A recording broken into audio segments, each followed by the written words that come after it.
Toho, the king of kaiju film studios. You know them well for the great pantheon, Rodan, Mothra, King Ghidorah, and of course, Godzilla. However, below the big names, there is a large collection of lesser-known monsters. And today, I aim to highlight one particular monster who deserves more respect and recognition than he has gotten. Yes, this monster has had more on-screen appearances than Megalon, Ebera, Hedorah, Titanosaurus, and even Jet Jaguar. Yes.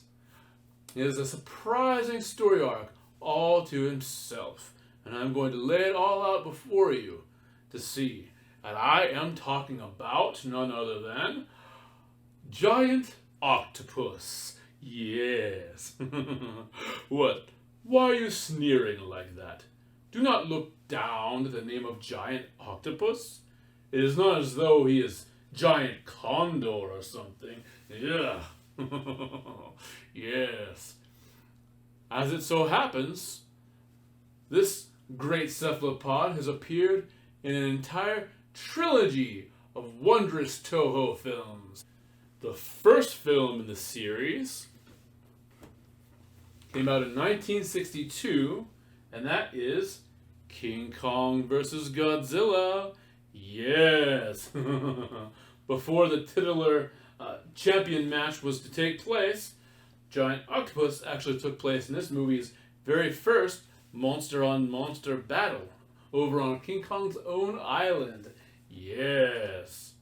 He was caught in the act, rather, of hunting down some hapless humans, not going after berries, as some news reports would lead you to believe. Next, after being chased off the island by Kong, and he survived, by the way, he made it over to the great film Frankenstein Conquers the World, but only in the original Japanese cut. Yes, in that version of the film, Giant Octopus serves as a surprise second monster combatant for the German giant of the film. I will not spoil exactly how that battle turns out, but I will say that Giant Octopus fared a lot better than Baragon did. Oh. After that film occurred, its very next and ultimate film in the Giant Octopus trilogy was none other than War of the Gargantuas. Yes. Not only that, Giant Octopus was actually the very first monster seen in the entire movie. He was caught in a sort of ship attack, very reminiscent of something from Jules Verne. Yes. Now, you might be thinking, Monster D, yeah, that's fine. Giant octopi appear in these three movies, but what makes you so sure that it is the same exact creature? Well, allow me to present you some compelling evidence. First off, 2 out of these 3 movies, the first 2, King Kong vs. Godzilla and Frankenstein Conquers the World, both happen to have this octopus crawling completely out of land in search of prey, only being chased back into the sea in the third film. Second, every time this creature appears, whenever its breathing apparatus is open and closed, it makes that same eerie sucking sound. Third, in all 3 of these movies, this same octopus is seen going after either humans or humanoid form creatures. As it turns out, in all these films together, the giant octopus is a mammal killer by trade. How about that? Furthermore, there's more connectivity.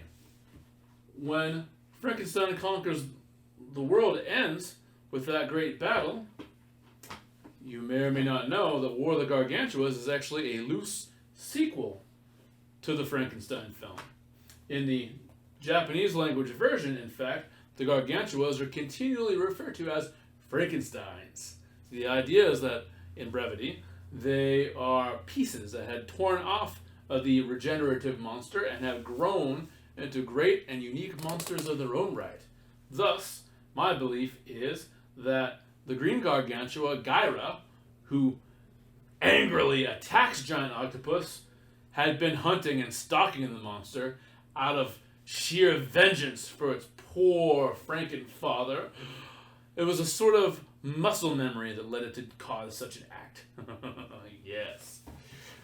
Even more, perhaps the most compelling evidence of all, comes from one of the actual fathers of the Giant Octopus character.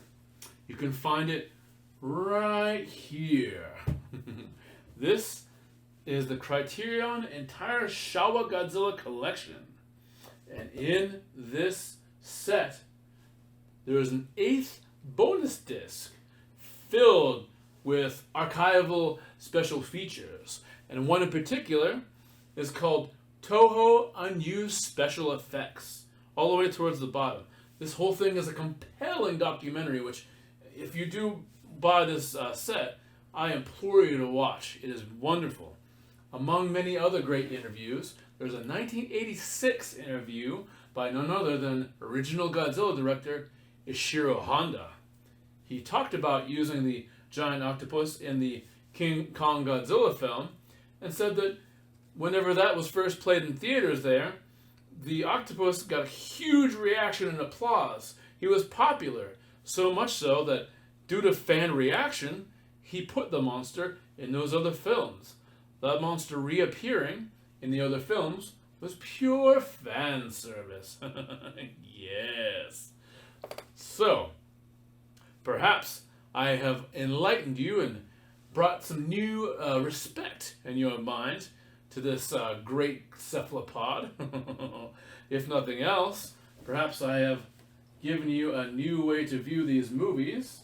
And next time you have one of your monster movie marathons, perhaps you can make it a triple feature and watch the entire Giant Octopus saga unfold. And you'll feel nice and cozy with 8 arms to hold you tight.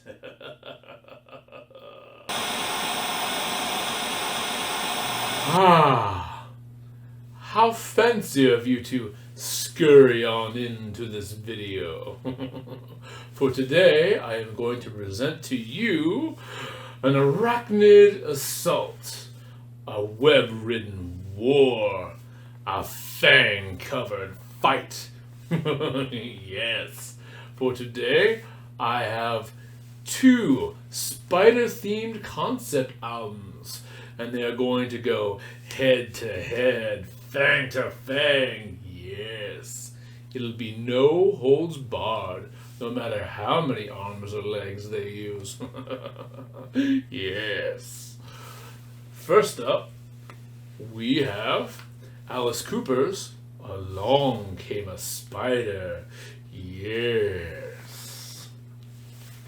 And in the next corner, we have King Diamond's Spider's Lullaby.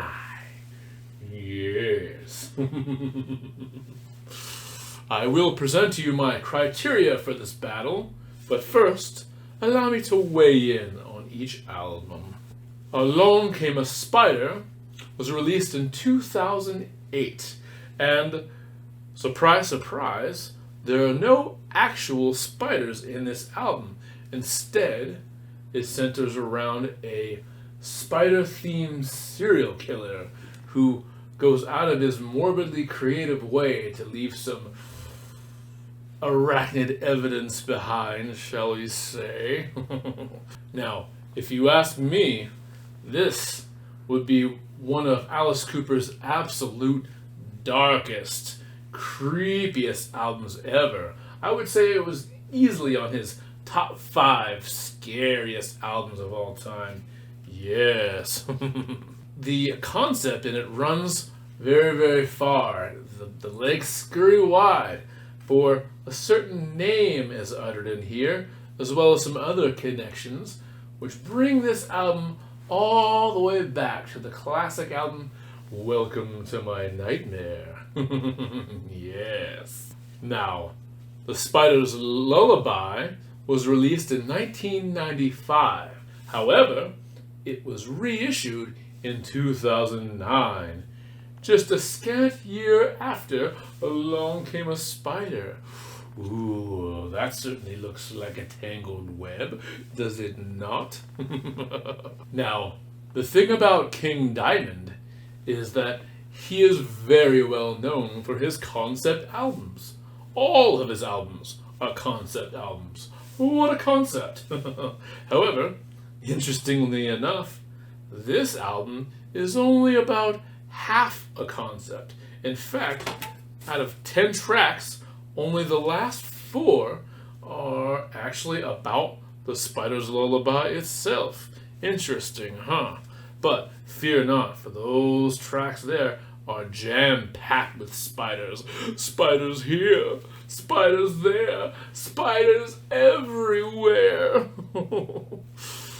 It centers around a poor arachnophobe named Harry. He's searching for a cure to his unfortunate psychological predicament. In comes the enigmatic Dr. Eastman, a very scarecrow-esque mad scientist who lures our unfortunate protagonist into a series of cures that really just become psychological torture, complete with spiders. Well, as they say, the combatants have been set. Now, let me present you with my battle chart. Yes. This is how we are going to judge which album will win. And who, might you ask, is the judge? Why, I am. Not only am I master of monsters, I am also Archbishop of Arachnids. Yes. So, the 4 criteria spelled out here are concept, spiders, scary, and quality. Let us start with concept. In other words, which of these 2 is the better, more complete concept album? Well, as I said, King Diamond's album only consists of 4 tracks that follow one coherent story, while Alice Cooper's is all about one serial killer through and through, following his ins, his outs, his perhaps capture, as well as victims. So it is the much more complete story. So, with that, I'm going to have to give that X to Alice Cooper. Next, spiders. Which of these 2 albums is the most spidery? Well, that may seem pretty obvious, since Alice Cooper's album only has a spider in theme, whereas King Diamond's album is crawling with spiders. So that X is going to have to go to King Diamond. Now, which of the 2 albums is the scariest? Now, I know all of you arachnophobes already have your answers set. However, I do not find that much of a problem with the spiders. I mean, there could be spiders in this room. Why, spiders adorn my table and assist with my work. Having one of these guys hanging out here is not so bad. But could you imagine if I had a serial killer just sitting right here? No, thank you.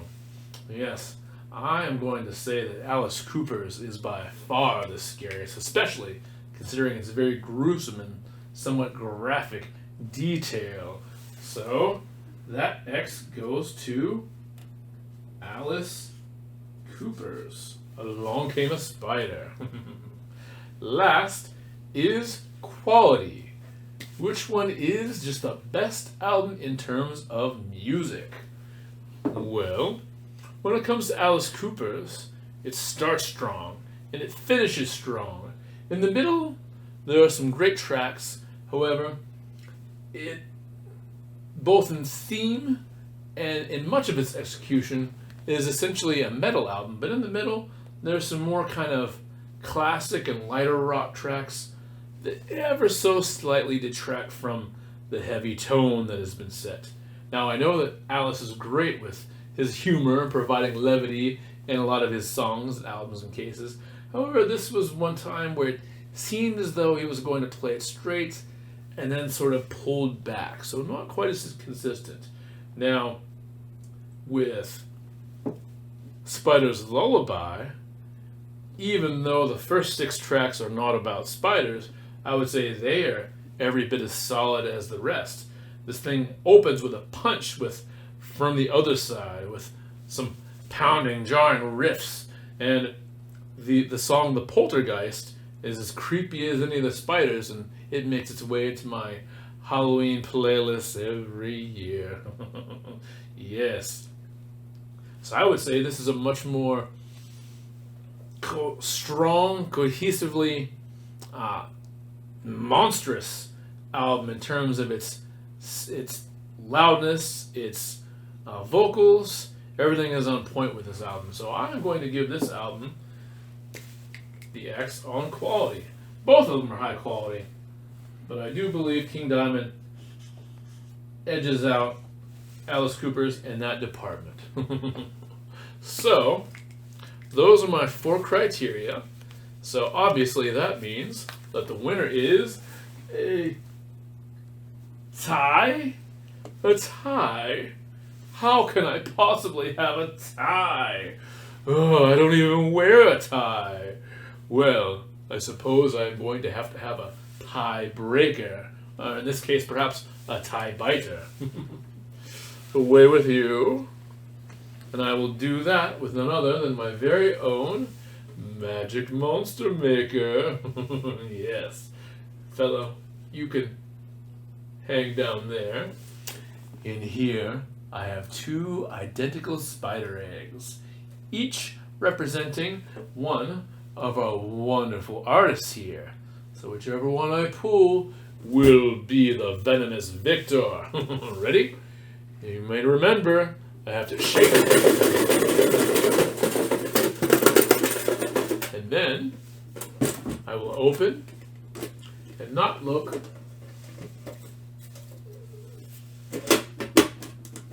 Alright. I have an egg. Now who or what is inside? It is King Diamond.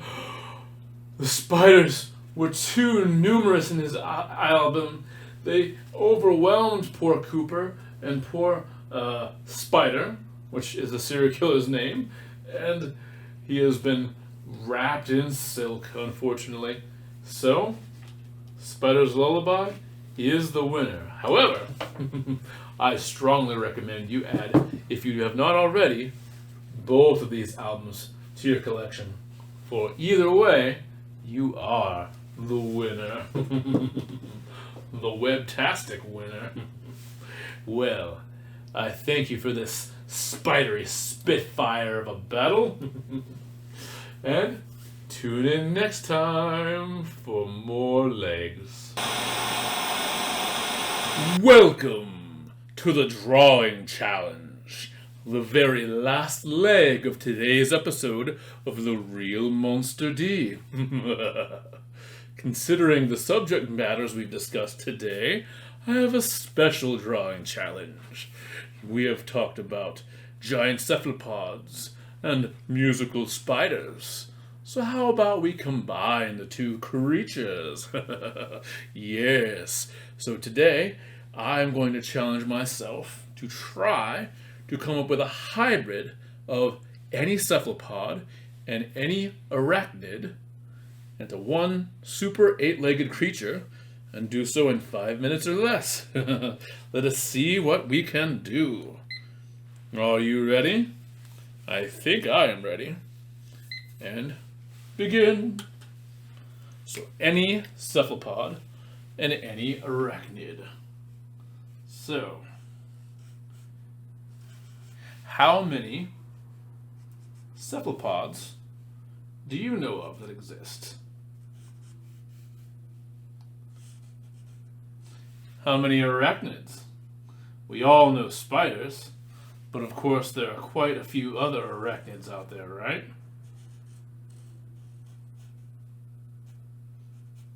I believe it was 2 years ago, I did an entire month of giant monster drawings based on arachnids. I remember I did the first half all on spiders, and the second half of the month all on non-spider arachnids.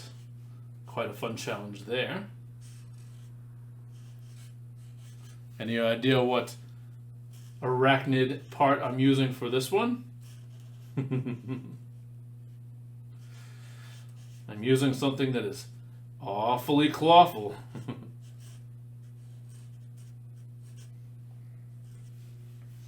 Alright, let's see here.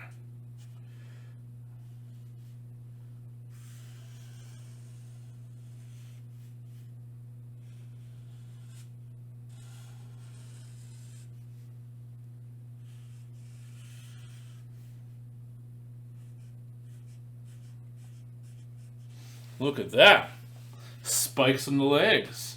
Have you seen that anywhere in nature before? I know I have. I'm combining two very strange creatures to hopefully make something all the more odd. And hopefully get it done well enough in the appropriate time. Let's see here.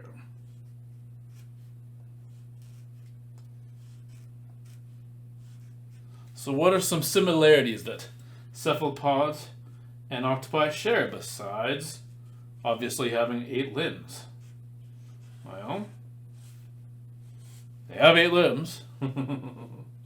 Neither of them have internal skeletons. What else? Both are families which are well known for containing venom. I believe every spider is technically venomous, and octopi, I think, are all venomous. I will have to hold the phone on squid and some of the other cephalopods. Alright. The creature I'm doing now, on the cephalopod side, is a very rare to be seen deep sea variety. One of my long personal favorites. Let's see, 1, 2, 3, 4, 5, 6.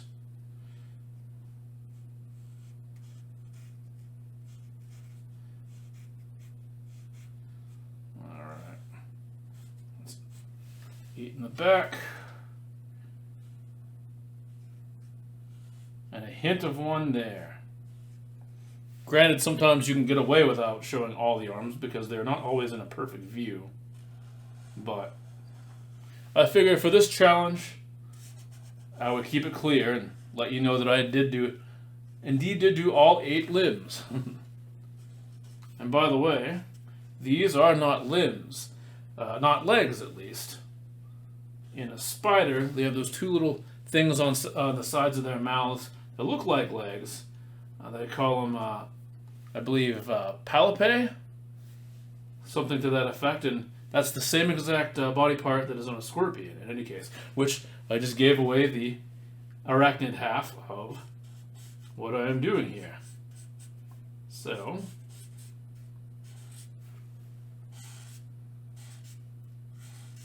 up with the tail, Up with the tail, raise up the sail. There we go. Shade that in.